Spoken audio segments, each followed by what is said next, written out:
Bonjour et bienvenue à cette première capsule de la charpente. Je me présente, Ariane Paradis, et derrière la caméra, nous avons Marie-Pierre Fortier. Nous sommes toutes deux copropriétaires et enseignantes à la charpente. La charpente, c'est quoi? C'est une école de danse et de pilates qui se base sur le corps fort du danseur. Donc, à travers le plaisir, la convivialité, on veut vraiment amener chaque participant à prendre conscience de leur corps, de leur posture, pour ensuite être capable que le participant repousse ses limites lui-même. On veut commencer notre première capsule aujourd'hui en démystifiant le pilates. C'est quoi le pilates? Ça vient d'où? Donc, le pilates a été inventé par Joseph Pilates, qui est un Allemand qui, pendant la Première Guerre mondiale, a été emprisonné en Angleterre. Pour être capable de se maintenir en forme, il a décidé d'établir une méthode d'entraînement qui pouvait se passer à l'intérieur des 4 murs de sa cellule. De là est né le Pilates, qui est une méthode qui se base premièrement sur le yoga et la musculation pour vraiment créer une méthode différente que M. Pilates a amenée par la suite jusqu'aux États-Unis, où il a ouvert son premier studio à New York. De là a commencé à avoir l'effervescence du Pilates. Il y a des danseurs comme Merce Cunningham et Martha Graham qui ont découvert le Pilates et qui ont vu qu'en étant capables de justement utiliser beaucoup leurs abdominaux, ils trouvaient une aisance dans le mouvement qui avant n'avait jamais été retrouvée.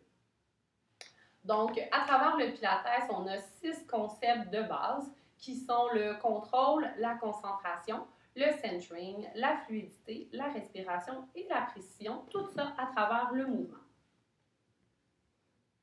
C'est bien beau tout ça, mais c'est quoi le Pilates? Qu'est-ce qu'on fait avec ça? Ça ressemble à quoi? Donc, le Pilates en premier, c'est une méthode d'entraînement, de musculation, par des exercices simples qu'on fait au sol. Qu'est-ce qu'on va faire avec ça à la base? C'est de vraiment aller retrouver la bonne posture qu'on avait quand on était jeune. Donc, pour chacun, trouver sa posture naturelle en alignant la tête, les épaules, le bassin au-dessus de nos pieds. Comment qu'on va faire ça? On va vraiment aller travailler la musculature des jambes, donc les ischio-jambiers, et beaucoup la région abdominale. On va vouloir aller travailler en profondeur, donc la musculature profonde, qu'on va mettre toujours en lien avec la respiration. Par exemple, on va vraiment vouloir aller redonner à chaque muscle sa nature première. Donc, arrêter de surutiliser nos quadriceps ou nos trapèzes, mais vraiment aller utiliser nos abdominaux pour libérer un peu les autres muscles. Par exemple, si je veux soulever une boîte qui est au sol, la plupart du temps, je vais utiliser la force de mes trapèzes pour soulever la boîte. Si je pense plus par rapport aux notions de Pilates, je vais vouloir engager mes abdominaux, fléchir les genoux en gardant l'alignement dans la colonne vertébrale. Et ici, je vais juste aller utiliser la force de mes biceps pour soulever la boîte. Je vais vraiment, dans ce cas-là, être capable de prévenir certaines blessures. De là nous amène à c'est quoi les avantages du Pilates? Le Pilates, premièrement, on va améliorer notre posture, on va éviter des blessures, on va aller chercher de l'étirement.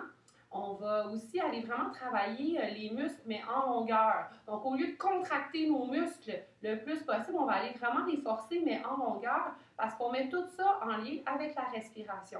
Et puisqu'on met tout ça en lien avec la respiration, mais ça nous amène un aspect de détente, parce qu'on trouve vraiment une respiration qui est plus profonde et qui amène donc le participant à être davantage détendu à la fin de la séance. Donc, le Pilates, c'est pour qui? C'est pour autant les hommes que les femmes de 16 à 75 ans, ce qui est assez large comme éventail. On a 2 clientèles. On a des artistes qui veulent vraiment perfectionner leur pratique. Donc, que ce soit des athlètes d'élite, des danseurs, des artistes de cirque ou des comédiens qui veulent aller chercher quelques petites notions qu'ils vont pouvoir apporter après ça à leur pratique artistique. On a aussi monsieur, madame, tout le monde qui, à travers les années, sentent des blessures, des muscles coincés, puis qui veulent justement rétablir les forces dans leur corps. À la charpente, on veut toujours s'adapter à la clientèle qu'il y a dans le cours. Donc, on va guider le participant à travers les exercices, que ce soit un athlète d'élite, que ce soit monsieur, madame, tout le monde. Chacun va à son rythme et à chaque fois, avant de commencer un exercice, on dit c'est quoi la chose principale à penser. Et ensuite, on ajoute quelques petites couches que les autres qui sont un peu plus avancées vont pouvoir appliquer. Et voilà, ça termine notre première capsule de la charpente. La semaine prochaine, on va s'attarder à la respiration. Donc, comment aller chercher la respiration au niveau de la cage thoracique pour être capable d'engager les abdominaux autant à l'inspiration qu'à l'expiration. Passez une belle semaine!